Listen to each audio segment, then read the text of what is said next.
यहाँ पर सुबिन से पूछ रहा था कि जरा मुझे एक बात बताना, आखिर तुम इस कमरे में आई कैसे और तुम्हें यहाँ पर किसने भेजा है? क्या तुम्हें कुछ भी याद है? उस समय यहाँ पर उससे रात की बात सब कुछ याद होती है एंड हमें भी यहाँ पर फ्लैशबैक का सीन दिखाया जाता है जहाँ पर हम सुबिन को देखते हैं और उसे असल में यहाँ पर ड्रग्स दिया गया था, जहाँ बेचारी ढंग से चल भी नहीं पा रही थी और उस समय डेजी और आंटी खींच कर उसे यहाँ पर होटल रूम में चढ़ा रही होती है। उस समय यहाँ पर वो लोग भूल जाते हैं कि वो रूम नंबर 706 है या 709, इसलिए यहाँ पर गलती से वो लोग उसे 709 में छोड़कर चले जाते हैं, जिस रूम में यहाँ पर कुछ समय बाद ली बन आ जाता है और रात ही यहाँ पर दोनों की क्लोजेस बढ़ जाती है और यही क्लोजेस पूरे वन नाइट में स्पेंड हो जाती है। वही दूसरा हम यहाँ पर प्रेजेंट में आते हैं जहाँ पर ली वैन को इसके डैड का कॉल आता है। उसके डैड का कॉल यहाँ पर वो स्पीकर पे रखता है एंड कहने लग जाता है कि कहीं इन सब वीडियो के पीछे आप तो मौजूद नहीं हो ना।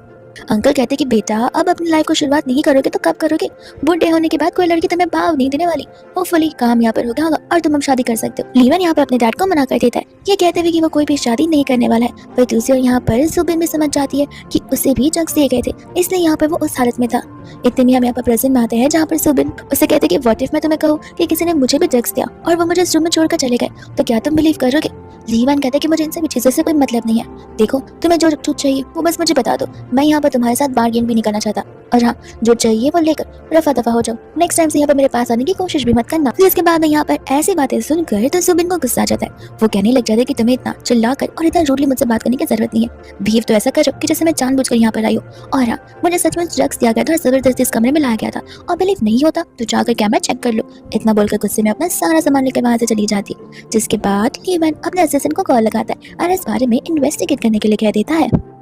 वही दूसरे हम यहाँ पर देखते हैं आंटी को जो कि गुस्से में हॉस्पिटल आ जाती है, और यहाँ पर हम हमारी डॉक्टर सुबिन को देखते हैं जहाँ पर आंटी तो आस पर बरसना शुरू कर देती है, यानी कि इस पर गुस्सा करना शुरू कि आखिर तुम यहाँ पर हमारा छोटा सा काम नहीं कर सकती, पता भी है कि यहाँ पर जैन फैमिली ने तुम्हारे लिए क्या कुछ नहीं किया और तुम बस इतना सा फेवर उनके पास नहीं लौटा सकती। तब यहाँ पर सुबिन कहते कि देखिए माना कि उन्होंने यहाँ पर मेरी पढ़ाई के लिए पैसे दिए थे, जो पैसे मैं यहाँ पर उन्हें लौटा चुकी हूँ वो भी डबल अमाउंट, तो इन सब के बाद आप कौन सी फेवर की बात कर रही है? आंटी बोलते कि देखा आजकल के जमाने के बच्चों को तो यहाँ पर सिर्फ पैसों की चिंता है, फेवर यहाँ पैसे लौटाने पर खत्म नहीं हो जाते। उस समय यहाँ उन्होंने तुम्हारी मदद की, वो फेवर अभी तक यहाँ पर हमारे ऊपर है, जहाँ पर तुम्हें उनके अगेंस्ट ऐसे नहीं जाना चाहिए, और ऐसे भी यहाँ पर डेजी तुम्हारी बहन है, तुम उसी के साथ ही सब कुछ कर रही हो। सुबिन को यहाँ पर गुस्सा आ जाता है, वो क्लियरली कहती थी कि मेरा और डेजी का कोई रिश्ता नहीं है, मैं इनफैक्ट अब आप लोगों को यहाँ पर फैमिली मानती भी नहीं हूँ, अगर लीगली आप मुझसे रिश्ता खत्म कर देंगे तो बहुत बेहतर होगा। उस समय वहाँ पर हम देखते हैं लीवन को और उसके फ्रेंड को जो कि आकर वहाँ पर उन दोनों की बातें सुन रहे थे, और लीवन जैसे यहाँ पर सुबिन को देखता है वो उसे पहचान जाता है, और वह दूसरी आंटी सुबिन को चिल्ला रही थी, और सुबिन भी यहाँ पर अपना फाइनल डिसीजन देकर वहाँ से चली जाती है।